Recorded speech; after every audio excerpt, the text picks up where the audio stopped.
video games and the adverse effects they can have. So, did you know the US military actually encourages their troops to play first-person shooter games so they can become desensitized to the act of killing? So, I did not know this, but now that I do, it has kind of changed my perspective on violent gaming. Um, Knowing this, what are your thoughts on violent video games?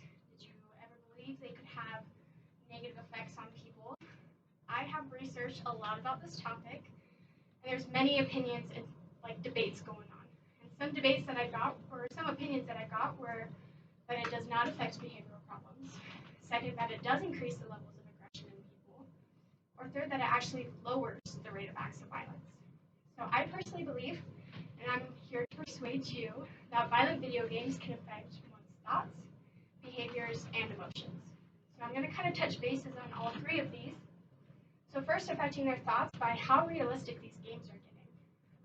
Second, how they're affecting the behavior of people and can result in the increase of violent acts.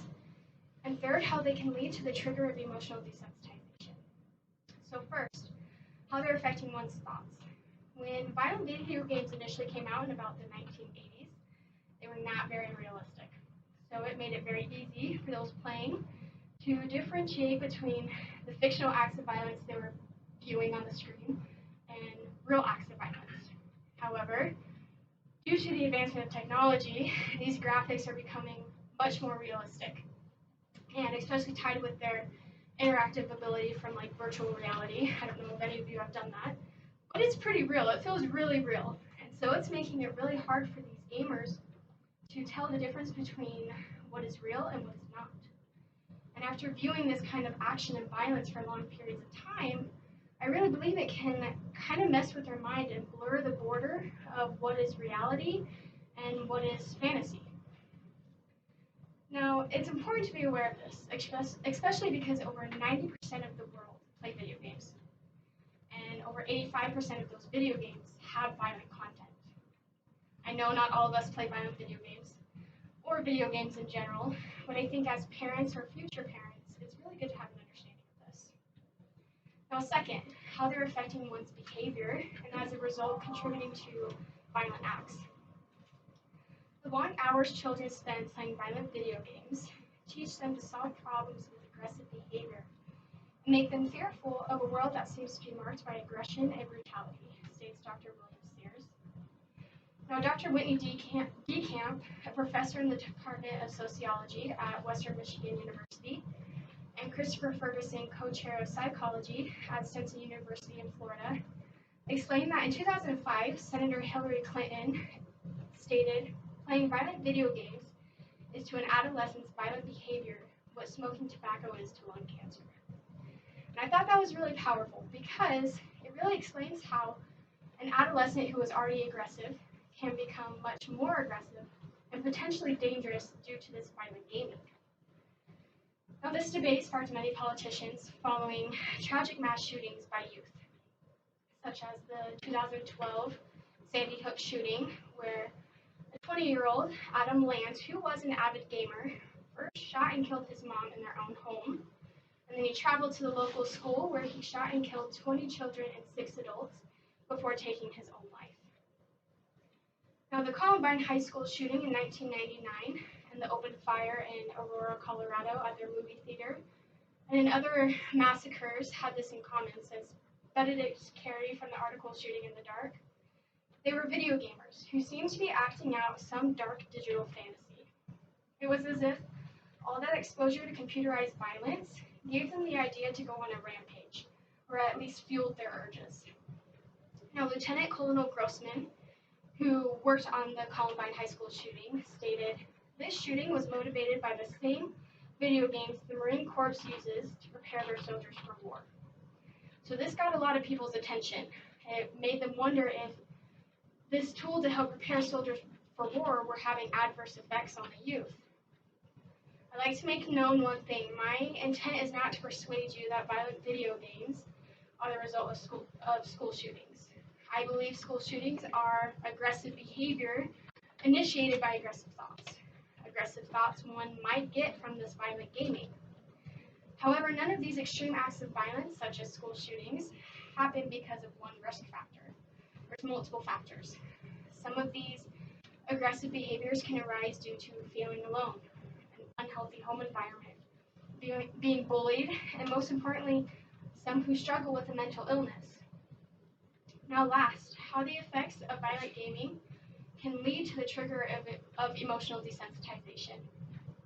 So William Sears, the doctor I mentioned previously, who is an American pediatrician and also author of over 30 parenting books, stated that by the time a typical American children reach the age of 18, they have seen over 200,000 acts of violence and 40,000 murders on some sort of screen. So those are pretty big numbers. When does the emotional desensitization come in?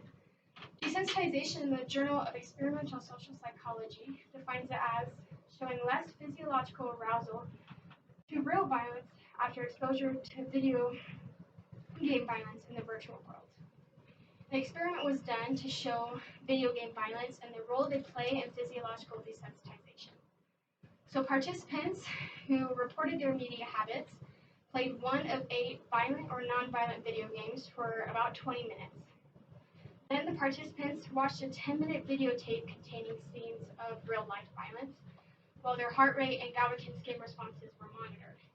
The participants who played the violent video games actually had lower heart rate and GSR than while viewing this film's real violence, demonstrating a physiological desensitization to violence. I found this really interesting because if you think about it, this kind of happens to all of us in our daily lives, but with different scenarios. So for us, we work at a women's clinic. Some people may think, man, how do you work in that environment? But to us, it's the norm.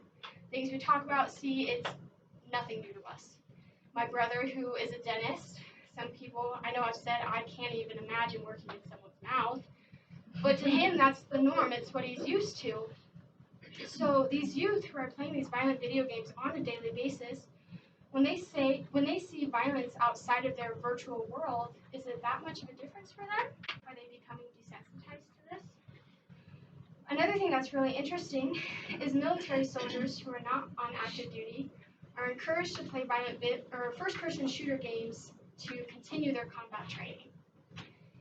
From the article Shooting in the Dark, another study was mentioned where they took 15 former or current members of the U.S. military from the ages of 24 to 35, and they just wanted to understand the role first-person shooter games played in their training.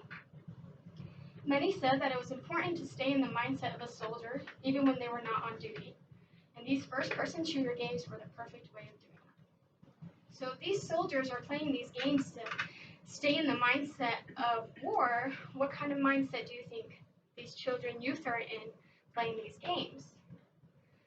Another thing that I thought of is, are there any physical consequences while playing violent video games?